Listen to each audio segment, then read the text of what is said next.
Cogging और crawling. आज हमारा टॉपिक है कॉगिंग और crawling. Cogging is nothing but a magnetic locking between stator and rotor. मैंने एक डायग्राम दिखाई है इंडक्शन मोटर की, लीनियर रिप्लेस की हुई है। ये क्या है हमारा स्टेटर और ये रोटर। हम क्या करते, 3 फेज सप्लाई देते हैं, 3 फेज सप्लाई, और यहाँ पर magnetic rotating magnetic field produce होती है और ये क्या होता है, लिंक होती है रोटर के साथ। ठीक है, तो इस मैग्नेटिक फ्लक्स की वजह से क्या होता है, हमारी कॉगिंग फिनोमेना ऑकर होता है, प्रोड्यूस होता है। उसकी वजह से क्या होता है, हमारी जो इंडक्शन मोटर है वो स्टार्ट नहीं होती, रोटेट ही नहीं होती। देखिए पहली कंसेप्ट देखिए, स्टार्टिंग टॉर्क। हमारी इंडक्शन जो मोटर है कब रोटेट होगी, जब starting torque is greater than the load torque, तभी हमारी मोटर रोटेट होगी। ठीक है, जब load torque is greater than the starting torque, तब हमारी मोटर रोटेट नहीं होगी। ठीक है, क्योंकि लोड टॉर्क ज़्यादा है यहाँ से स्टार्टिंग टॉर्क से। ठीक है, तो देखिए स्टार्टिंग टॉर्क हमारा 9 न्यूटन मीटर है। कितना? 9 न्यूटन मीटर। और लोड टॉर्क है हमारा 8 न्यूटन मीटर। इस केस में हमारी इंडक्शन मोटर रोटेट होगी। ठीक है, और ये जो मैग्नेटिक फ्लक्स लिंक हो रही है, ये क्या है, एक फोर्स बना रहा है। इस फोर्स को हम क्या करते हैं, अलाइन्ड टॉर्क। तो वो कितना है, 2 न्यूटन मीटर।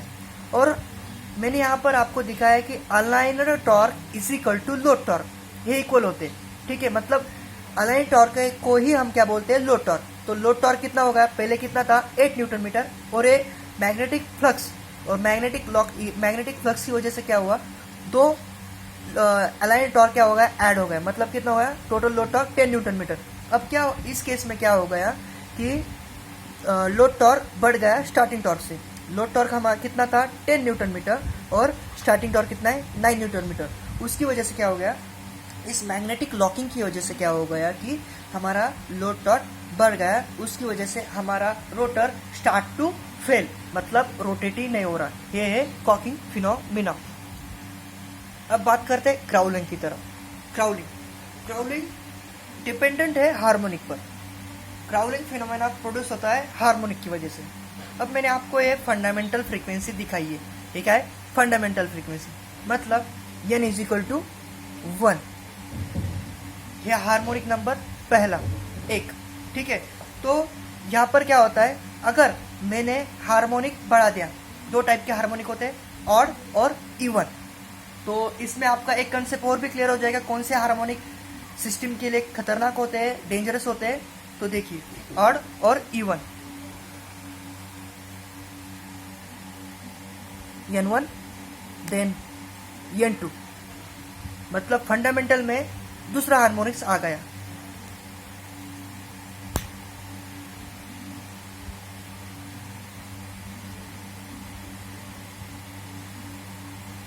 Positive negative.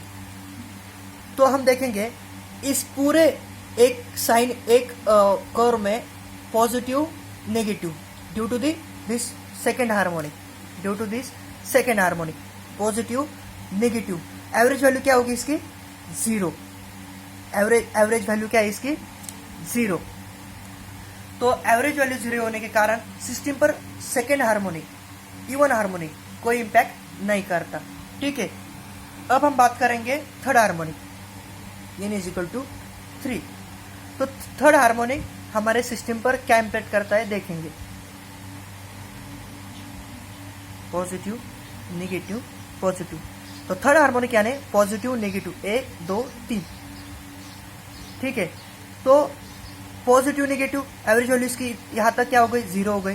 ठीक है, बट यहाँ से कुछ तो एवरेज वैल्यू है, ठीक है नहीं, तो इसकी वजह से ये क्या हो जाता है, ये अनवांटेड पार्ट, मतलब हार्मोनिक्स यानी distortion occur in a fundamental frequency. तो क्या होगा, हमारे फंडामेंटल फ्रीक्वेंसी में ये ऐड होगा इतनी वैल्यू जो थर्ड हार्मोनिक है। तो यह इस वजह से हमें यह पता चलता है कि कौन सा हार्मोनिक डेंजरस है हमारे सिस्टम के लिए। इवन हार्मोनिक की एवरेज वैल्यू कितनी आ रही थी, 0, और ऑड हार्मोनिक की some amount of we are getting some value of the harmonics. और जैसे जैसे हार्मोनिक्स की value n is equal to 5 6 7 9 10 ऐसी बढ़ती जाएगी, वैसे वैसे हमारी मैग्नीट्यूड जो है, ये जो मैग्नीट्यूड है वो कम होती रहती है। ठीक है, मैग्नीट्यूड कम होगी।